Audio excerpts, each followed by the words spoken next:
Hello, Becky Duff here. Welcome back to my channel. I am here to talk to you about all the books I read in April.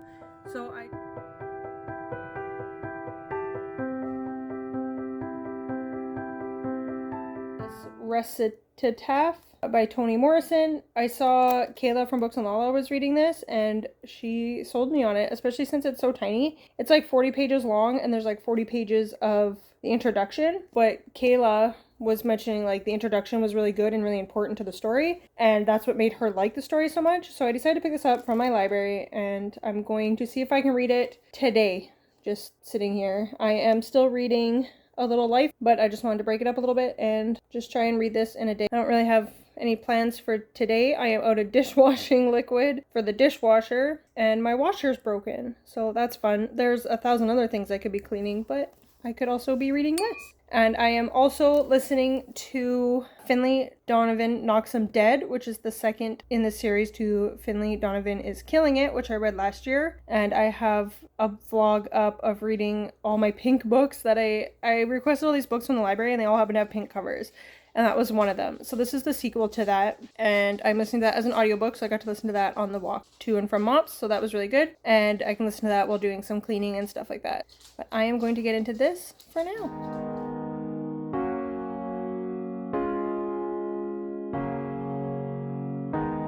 Morrison herself described the story as an experiment in the removal of all racial codes from a narrative about two characters of different races for whom racial identity is crucial. Recitative is a remarkable look into what keeps us together and what keeps us apart, and about how perceptions are made tangible by reality. What we never learn definitively, no matter how closely we read, is which of these girls is black and which is white. We will assume, we can insist, but we can't be sure. We eavesdrop when they speak, examine their clothes, hear of their husbands, their jobs, their children, their lives. The crucial detail is withheld. A puzzle of a story then, a game. Only Toni Morrison does not play. When she called recitative an experiment, she meant it. The subject of the experiment is the reader.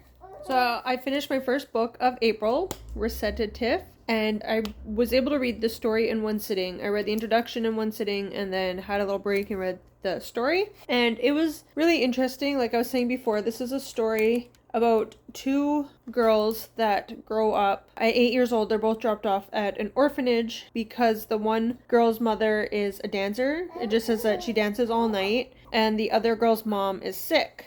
Baby not happy by himself anymore. No. So they both get dropped off at this orphanage at the age of 8, and then it follows them through their lives in, I'd say, like 40s or so. One is black and one is white, but you never know which one is black and which one is white. And it's a really interesting commentary, like, on race and our prejudices and biases, because you would hear the one girl's name is Twyla and one girl's name is Roberta, so your mind is thinking like, which one's a more quote-unquote black name or white name.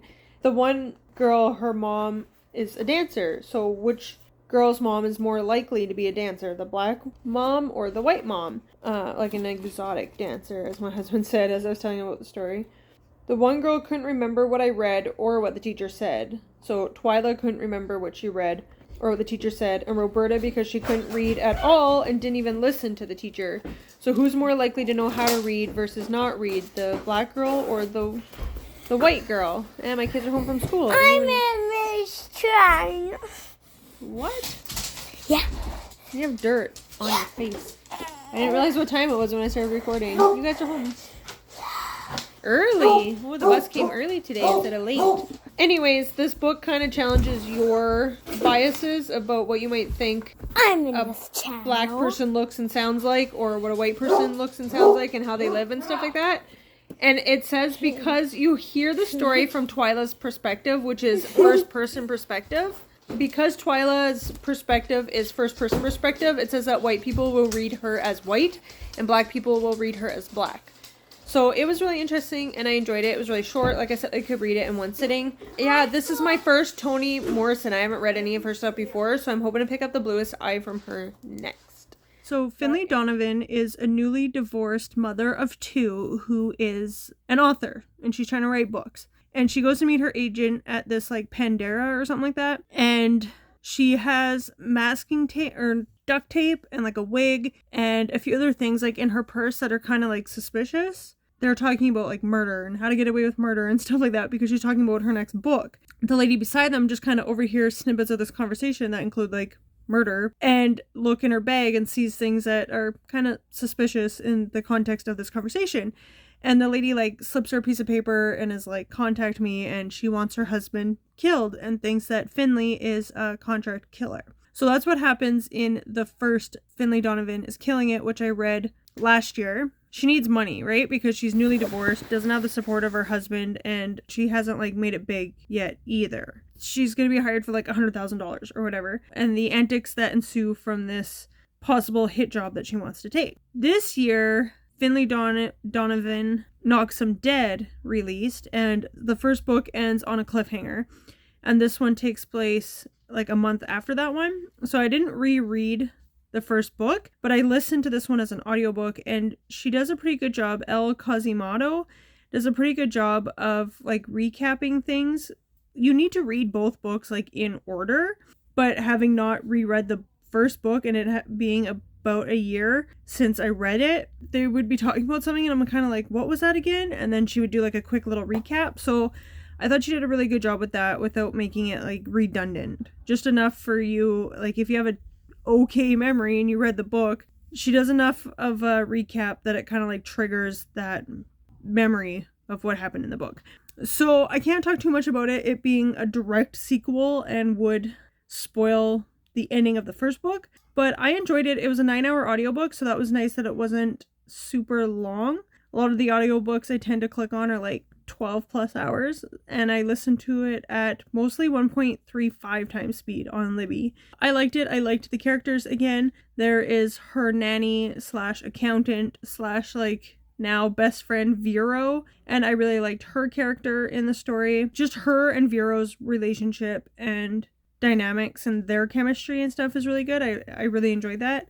And Finley Donovan is a writer, so she's trying to like pitch her next book kind of thing, and she's having these conversations with her agent about having like a hero in the book because the main character is the heroine, and she's like, bring the sexy cop back from the first book because it's supposed to be like a sequel like this book is, and it's like, bring that sexy cop back from the other book and things like that. And she's like, maybe my heroine doesn't want to be saved by somebody, right? Like maybe she just wants to do it herself kind of thing. And then Finley Donovan herself is like, maybe I don't want to be saved by a man because there's like 2 love interests in this kind of. She's kind of like, I don't need a man to save me. Like I can do this on my own. The husband did leave, but he was also being unfaithful to her. So she's like, since he left, I've been doing this all on my own and everything. And people are like, yeah, you haven't, but that doesn't mean you can't have fun or go on a date or whatever. I really liked that this story wasn't like, I need a man to be fulfilled. I need a man to XYZ. Like she was happy on her own, but she enjoyed the idea of a relationship when it was available, but she wasn't like desperate for one. So I really appreciated that. And I thought it was a good listen. The audiobook was decent. I liked the narrator, and yeah, I enjoyed it, and I would definitely recommend it if you liked the first one. Okay, so for my April reads, I'm gonna pick one of these mystery books. So I don't want a thick one because I'm reading Little Life, so I think I'm gonna pick between 1, 2, and 3. So let's see. We'll pick between these 3 books. These ones I have to read with my friend, so we're not gonna go to those ones. Okay, so we have Double Code. Sheila Gray shrieked down the hall of the mostly sleeping inpatient psychiatric ward. So these are that's like the first sentence of the book apparently. There's this one that is a contemporary fiction romance, Animals. So that's what sold me on it. That was from Chapters. And another one from Chapters is a biography, tragic, horrific, hard read, happy ending. Trigger warnings for child abuse and sexual assault. So maybe don't pick this one because I'm already reading A Little Life. So do I want contemporary fiction, romance, Animals? Or this other one with the psychiatric ward that sounds a little bit more intense. I was going to say the romantic Animals because I was like, it sounds interesting. The romantic Animals? I hope it's a fiction romance with animals. Not like 2 dogs that fall in love? That's what I'm talking about. Yes. Okay, like where the animals are in love. The animals are in love. Yes. I want like a Nala and Simba kind of thing, you know. But aren't they related? Because the male lion fathers all of the cubs in the pride. Yeah. It's Lion King, okay? I'm trying to use Lion King logic. Disney logic. All right, videotape me. I'm gonna open it. They'd be opening it while I go in to fight this thing. Okay, so this one's from Chapters. This other one is from the coffee shop in town. And I'm gonna have a nice hot bath and some tea. I want you guys get to see it first. Upside down. It's Animal Farm. What is it? Escape to Goodwill Grange. Giddywell. Romantic, uplifting, and full of heart. Cute. It looks like a cute Well, you little... want it to be full of hearts. Look, it's got a Great Dane! Which is my favorite ever. It looks like it's gonna be one of those cute little, like, contemporary fiction romances. But it looked like it would be a nice, easy read to go with my little life. Oh, my arm is cramping. Dope. So, sorry about the noise in the background. We're doing a little bit of cleaning, but I've been listening to The Love Hypothesis, and I just wanted to say a quick thing before I forgot. It drives me crazy in these books, TV shows, movies, whatever, where the two main protagonists, in this case, in The Love Hypothesis, it's the trope of fake dating. Say I'm fake dating this guy, and then the guy thinks that I like some other guy, or I think that he likes some other girl, but it's obvious like that he actually likes me, that other girl is me, or that other guy is him. And it just drives me crazy because I'm like, it's so obvious.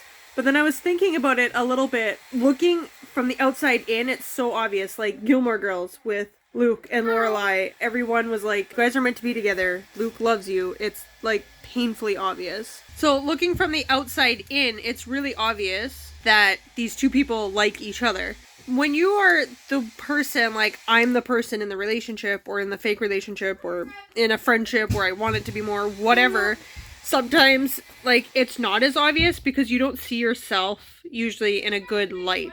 Usually you think the worst of yourself, right? Like you see your flaws, you see all the bad stuff, and you know your thoughts and stuff like that, right? So I guess like even though it's really annoying in books and other media, I guess like it kind of is realistic, even though it seems like so obvious. You're like, come on, dude, she likes you, or whatever the case, whatever the dynamic may be. But yeah, that's all I wanted to say for now, and I will talk about it more when I am done the story.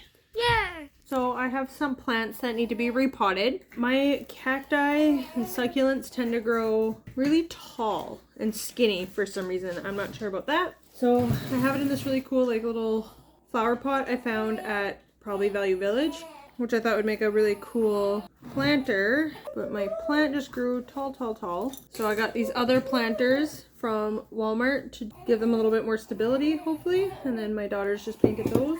I was hoping to do this and then talk about some my April reads so far, but my son is reading a story to his baby brother, and the baby brother's not happy anymore. There we go.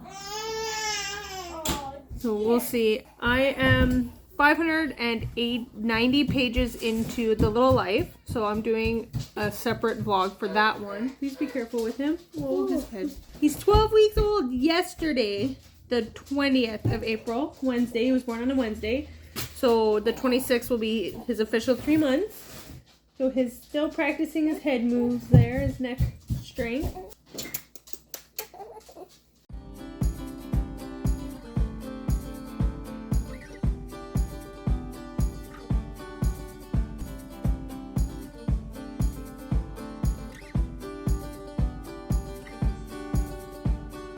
And then the other audiobook I just finished was The Love Hypothesis. So everyone and their dog has been talking about The Love Hypothesis. I was like, okay, I'll finally listen to it. But I like listening to romance books as audiobooks. Watching like a romantic comedy kind of, I guess. That's kind of how I feel it. Look at it. Read it. That, if you don't know, is A Woman in STEM. Written by a woman in STEM, and she is a scientist studying pancreatic cancer research stuff, and the main character is Canadian, so that was kind of cool. Some Canadian rep in there. It all takes place in the States. She's at Stanford doing whatever work. I don't know. I never went to college. I never went to like Harvard or Stanford or one of those ones where you do like dissertations and stuff like that. I don't understand the lingo for. You put the baby in the swing. On the charging station. I don't know all the terms and lingo and stuff like that. And I've heard this is like Kylo Ren and Rey fanfic kind of thing. The love hypothesis starts with the main character wanting to go to Stanford and be able to study. What's the word I'm looking for? I don't even know. But she wants to be able to do, like I said, pancreatic cancer research and stuff. And she needs like a lab where she can do this said research and have the tools and the lab equipment and stuff behind her to be able to do that. And the book starts with her going there to like interview to see if she can get into this program or not. And she runs into this guy in the bathroom, but she can't really see him because her contacts, she's using contacts that expired like a year ago, and her eyes are watering and stuff like that, right? So it's just like this meeting in the bathroom. She never finds out who this guy is or anything like that. And he is the reason why she ends up going through with, she's like, if they say yes to this and I can get into this program, then I will join. And he's the reason why she decides that she is going to say yes to it if she gets that opportunity, which she does. That's all like in the prologue. And then it goes to like a couple of years. She's like 2.5 years into this program. It's a fake dating, I should say. A trope. I like that trope. I've liked the ones that I've read so far. I read The Unhoneymooners had that fake dating, fake marriage trope in it, and I liked that. If you guys watched my birthday haul, this is my little tiny kitten. His knee's so big now. You can kind of just guess where it goes from there. Like, are they going to catch real feelings for each other? Is one of them going to catch feelings and not the other one? Stuff like that, right? So, somebody needs to get fixed soon. He's 6 months old already.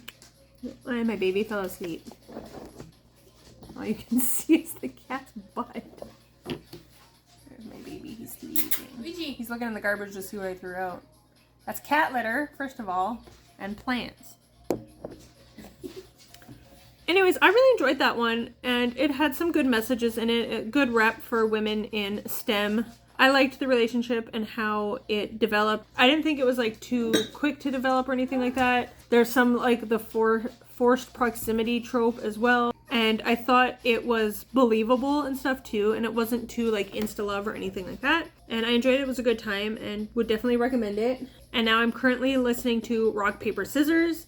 And that one, there is a married couple. The relationship is on the rocks and they're not really sure where it's going. This is like their last ditch effort to repair their marriage, and they're going on like this little couples retreat, but just the two of them into the Scottish Highlands, like mountain area, I guess. And it's snowing and storming, and they get stuck basically in this old chapel that's been restored and no one else is there. It's really creepy. Guy in the story has what's called face blindness, so he doesn't recognize anybody, even his own wife, just by looking at their faces. I'm like 3.5 hours into it, and I think it's 11 or 12 hour audiobook, but it's interesting so far. It definitely has like creepy haunted house kind of vibes to it. You're also getting the perspective of somebody else who lives like really close to this chapel, and she's kind of creepy. It really hints at the mystery of it, of like they all have reasons for wanting to go there and for it being an isolated setting, and they keep hinting at things like, this is gonna be the last time this happens, and only if she knew this, or if only he knew that that was gonna happen. So there's definitely a lot of like mystery and intrigue in it, so I'm interested in seeing that. And then I am also reading, to break up the little life a little bit, Escape to Giddywell Grange, which is really like a sweet, cute book. I was hoping to read it over the one weekend, but I just didn't have time and didn't get through it all. So I'm on page 142, and I think it's just under 300 pages, so I'm about halfway through.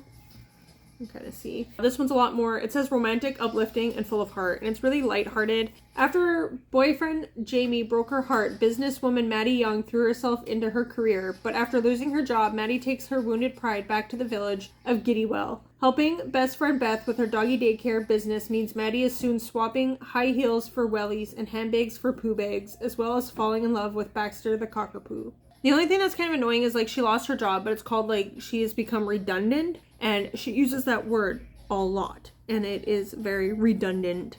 She's like, since I've become redundant, now that I'm redundant, ever since I have become redundant, and she just says it a lot, and I'm like, okay, we get it. Kind of annoying, it's very repetitive that way, but at the same time, like I can understand like if that happened to me, and I was let go because like I was redundant, unnecessary, or like whatever the case may be, I would feel like that. And like everyone I would talk to, people would be like, what happened? And if I was feeling up to it, I'd be like, I became redundant, I became unnecessary, whatever, right? Cutbacks and stuff. And like talking about it kind of helps you process what happened as well. So like it is redundant but kind of understandable at the same time. But it's a cute, simple, easy read. It's moving kind of quickly. There's not like a whole lot of detail or anything like that. And it's really simple. Like the lessons are kind of like spoon fed to you about like she was a workaholic before and stopped doing things that she found enjoyable in her life. Now she's on like a self-discovery journey. Her friend Beth they've known each other since she was 3 hours old. They were like shared a room together in the hospital, like their moms. So they've known each other their entire lives, right? And so Beth had to have knee surgery, so she can't work at like the doggy daycare or do help with the farm or anything like that. So Maddie is doing that work for her right now, but Beth wrote out a list of things for her to do. So she had to like sing at an old folks home, and she had to go to the library and bring books around to 2 different sets of people who cannot get out of the house and go to the library themselves. One was an older couple in their 90s that had been married like 74 years.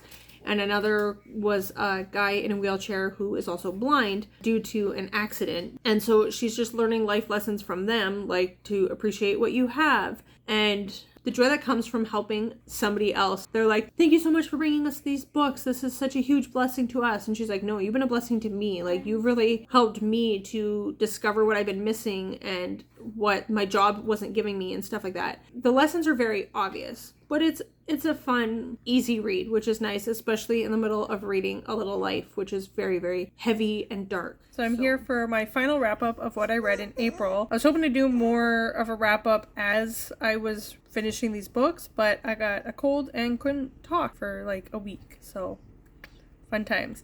I listened to 3 books in April. I listened to Finlay Donovan, Knocks 'Em Dead by Elle Cosimano. And then I listened to The Love Hypothesis by Ali Hazelwood. And I also listened to Rock, Paper, Scissors by Alice Feeney. So I'll just read you the quick synopsis of Rock, Paper, Scissors off of the Storygraph. Things have been wrong with Mr. and Mrs. Wright for a long time. When Adam and Amelia went a weekend away to Scotland, it might be just what their marriage needs. Self-confessed workaholic and screenwriter, Adam Wright has lived with face blindness his whole life. He can't recognize friends or family or even his own wife. This couple, Mr. and Mrs. Wright, and they're, like it says, traveling for a weekend away in Scotland. They're from England. Things aren't going well in their marriage. They won this like free trip away through her company's, she works at a dog shelter, which is really cool, through the company's like Christmas Secret Santa thing or something like that. But anyway, she wins this free trip and they are staying at this converted chapel. There's like this big huge like snow blizzard as they're going up there, and they have some car trouble and stuff like that, so they're like stuck, they're isolated.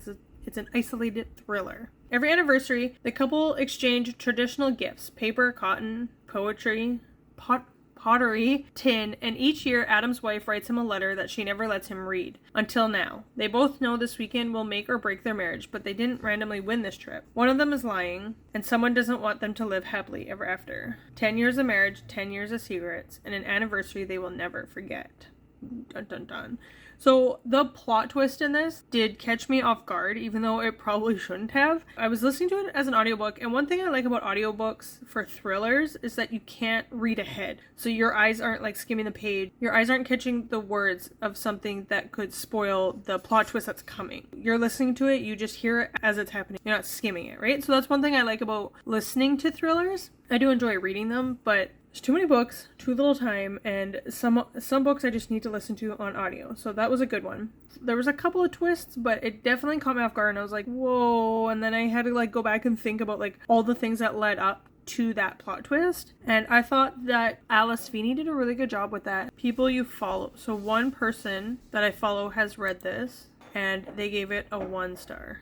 So they did not like it, apparently. I really enjoyed the isolated setting for Rock, Paper, Scissors as well, and I thought she did a really good job with the atmosphere of the book. You saw my clip of opening my mystery book, which happened to be Escape to Giddywell Grange by Kim Nash. This also takes place in England. Apparently a lot of the books I've been reading lately take place in the UK. So this book starts off with Maddie Young thinking that she is going to get promoted at her job and they let her go. She becomes redundant. This book I was hoping would be a little bit cuter, and I did do some highlighting and notes and stuff like in the beginning because like she's so attached to her job. I had put my heart and soul into a job which I thought defined me, where I had thought I was valuable and part of something amazing. And this is the problem when we put like our entire identity and our entire lives into something like a job that can so easily be lost. You could be fired, or you could be injured in a way and become disabled in a way that will not allow you to keep up with that job. So I know jobs are very important, and some people have like these amazing careers that they absolutely love, and it's their like dream come true. It's their dream job. And it's devastating to lose that job, of course. And even if it's not your dream job, you also get accustomed like to a certain paycheck and lifestyle that comes with it. Even if it's not, you know, hundreds of thousands of dollars, you've built your life around having this amount of money. So losing a job is really, really hard. In this, she became redundant, I guess. They paid out like a redundancy fee. She had a little bit of money that she could live off of before having to find another job. Anyways, the loss of a job is devastating, and I can understand that, of course. Especially like not everyone gets that payout, like if they're fired or whatever. Not everyone gets that payout to live on to like until they can find another job, giving them a little bit of a break. The problem is like when we wrap our identity as a blank worker, it's that much more devastating. We need to put our identity in something that isn't going to change. The status of your work life can change at any moment, and we need to root our identity in something more solid and unchangeable. Anyways, it talks about like she's losing her career. Beth and her family own like a farm, and so they've opened up a doggy daycare and stuff on this farm. But Beth needs surgery for her knee, so she will not be able to work during the recovery time because it's a very physically demanding job. So this layoff happens at the perfect time for Maddie to go and help Beth. She was working in PR, I believe, and she has kind of neglected her relationships with her mom and her best friend Beth and doing anything outside of her job. Her entire life, everything was wrapped up in her job.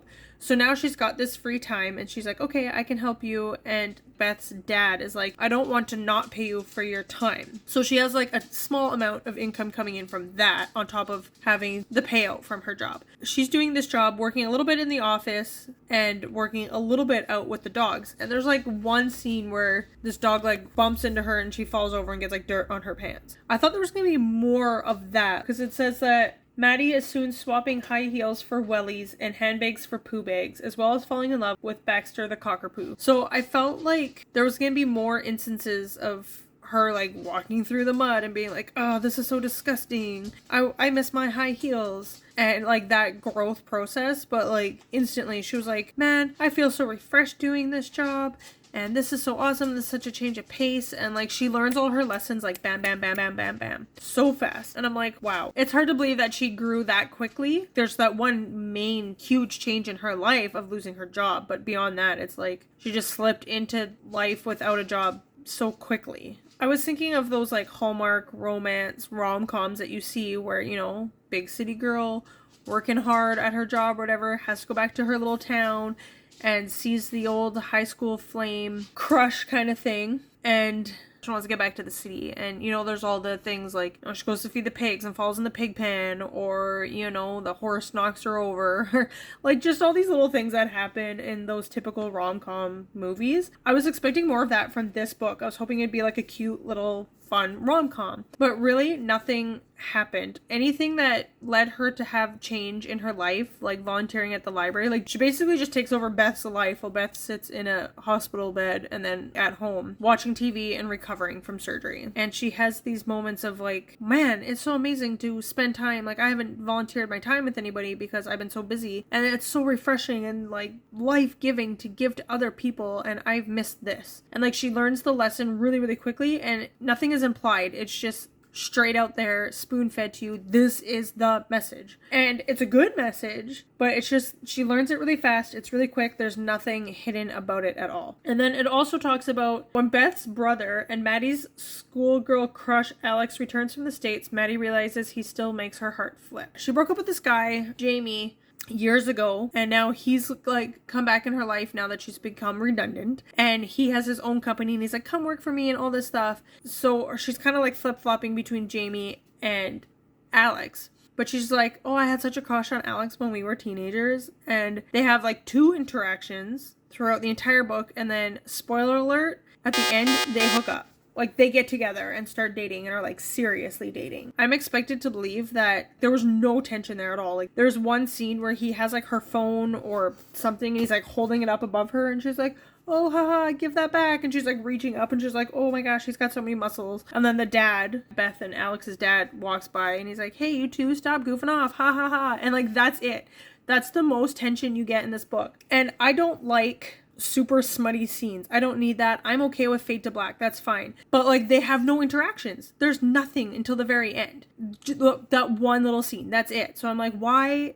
This is not the romantic comedy I wanted. It's got like the dogs. I want one of these dogs. I want that color dog. Everything. I love dogs, and I love like, I was hoping for even more. Even if the romance wasn't great, I could be like, well, the romance was stupid, but this other part was good. No, like, she has like 2 interactions with the dogs and 1 interaction with this guy, and her life is magically changed in 3 months' time. And then it's like 3 months later. So the whole book takes place over 6 months, but like 3 months later is like the epilogue. So what happens in those 3 months, who really knows? I think that Kim Nash would have some potential to write a really, really cute rom-com book, but she needs to definitely work on it and have maybe more editing and stuff.